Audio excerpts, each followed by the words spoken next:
it beat flying into Orlando or Tampa at 3 o'clock in the morning and driving home. So we just spent the night. Denver says it was a fine hotel, too. No, it was top of the line.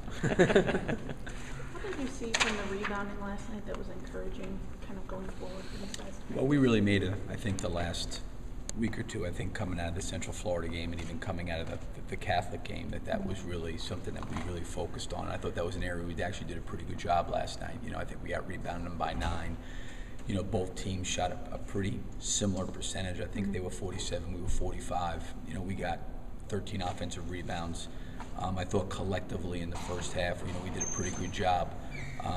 Didn't get really hurt on the backboard, which was encouraging. And, and not only Will and Murph and Pat, but I also thought our guards got back in there, for the game. Irving at the point guard spot, 5'8", grabs 6 rebounds.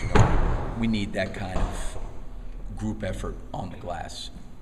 That Irving had really pretty much been pretty good about not, like you talked before, getting in the lane without a plan and being in the air, but he kind of backed that a little last night. I thought that hurt us. I thought our recognition on a lot of plays, and this is not unfamiliar.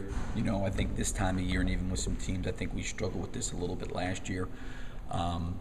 Like Murphy's got it going, and there was a couple opportunities where Irving probably drove it too deep and could have really, before he got there, got it to Murphy, after he screened, throwing it back to him, and we missed him. I thought, being up by 8 points there, I really thought we had a couple of stops right in a row that we could have really extended it into a double-digit lead.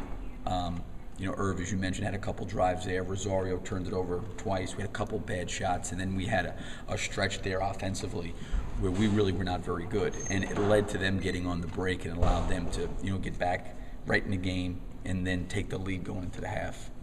You talked about things getting exposed. Obviously, when you play a good team like Ohio State, what did you see that are kind of glaring issues coming out of that game that you want to make sure you correct? I think we got to have a better offensive recognition of what's going on, in the game. I didn't think we really had that at all.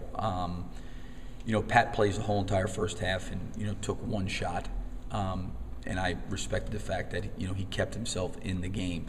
In the second half, we did a better job of getting it to him in around the basket, and he was 5 for 9 from the field in the second half.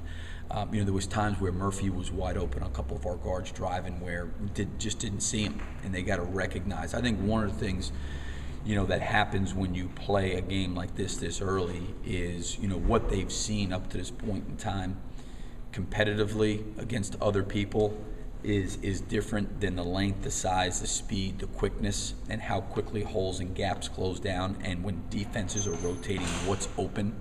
And a lot of times it's not so much that a guy is wide open, but he's open enough where the ball needs to move. And when the ball moved well for us, a lot of good things happened for us offensively. But really, I thought that kind of bled over into putting them in transition. And then I thought our resolve, when it wasn't going well there, we had a couple of those spurts where we didn't guard like we needed to guard.